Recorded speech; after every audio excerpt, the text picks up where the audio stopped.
Howdy, and welcome to the Texas Bucket List. My name is Shane McAuliffe, and it's not often you find a unique retail store in the Lone Star State.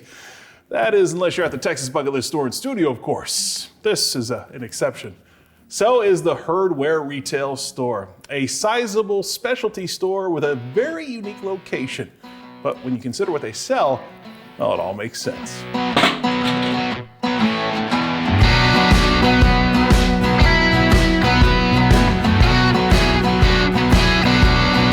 There's something to be said about the Panhandle Plains of Texas. The area around Amarillo is full of fascinating places that are rich with stories of Texas. The history of gas and oil, the history of cattle, the history of ranching, the history of cotton farming.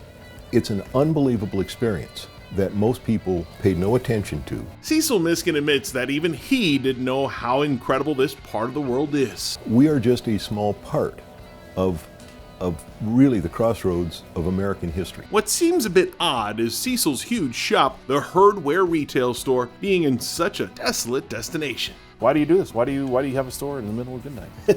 That's a question I do ask myself a lot. Turns out it's perfect for his passion for buffalo. It was a hell of an opportunity to be on land that Charles and Mary Ann Goodnight used to own and raised buffalo and all that stuff. Originally a lawyer from Detroit, Michigan, Cecil moved to Texas in 1979. What brought you down to Texas? My first wife. Okay. In 1987, he took up the hobby, as he calls it, of raising bison. What made you decide to raise bison? My second wife. She put her finger under my nose and shook it and said, "You'd better choose wisely, mister. It's either me or the buffalo." And I made the wrong decision at that time. But after I got with wife number 3, then we got the buffalo. For what it's worth, Cecil couldn't even say Buffalo Springfield before being enamored with these big animals. We fell in love with the animal, and by working with the byproducts particularly, it's made a difference in the industry. Now, when he says industry, he's talking about the bison business. From coats, hats, soaps, and skulls, there's all sorts of ways to capitalize on these iconic creatures. It's an American commodity that creates multiple different products, all of which are pretty damn good. For Cecil, it's socks. These are some of the socks that we have produced and are still producing. You got bison, it's a hobby. In the spring, when you get out, you start finding the shed fiber on the bushes, and so that they rub against the trees. And we'd pick up this stuff and we'd go, man, this is really cool. What can you do with it? Did you ever think when you got your degree in law that you'd be a sock salesman one day? I started about 4 years old in my dad's shoe store back in Detroit, Michigan. Really? If Dad knew I was still selling shoes, he would cut my you-know-whats off.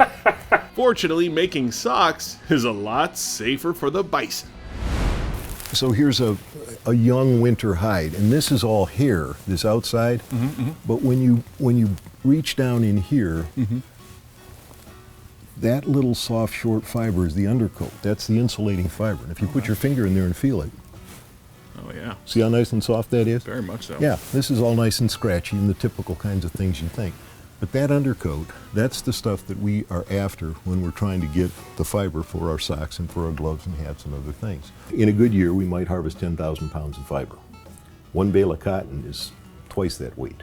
Wow. You'll get more wool off of one small ranch in New Zealand or in South Africa than you ever will in all the bison fiber we can harvest in the world. We're this in the fiber industry. The whole idea, our whole purpose was to support ranchers who were dependent upon the animals for their livelihood.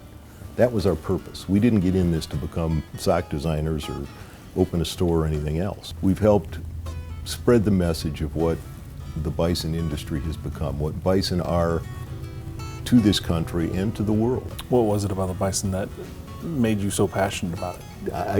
That's a tough one. Thinking about what was done to try to wipe out the natives by wiping out the bison, you don't want that to happen again. Thinking about ranchers like Goodnight, Buffalo Jones, Walking Coyote, some of the folks that saved the bison from extinction, well, let's keep it going. So if you're in the market for some of the best socks I've ever worn with my boots, we have folks that absolutely swear they're the best socks in the world. or if you just want to explore the part of our state where the bison still roam and Texas history is as wide and vast as the land, heading to Goodnight to be with a buffalo is well worth a stop on the Texas Bucket List. The animal truly is an American icon. We just want to help keep it going.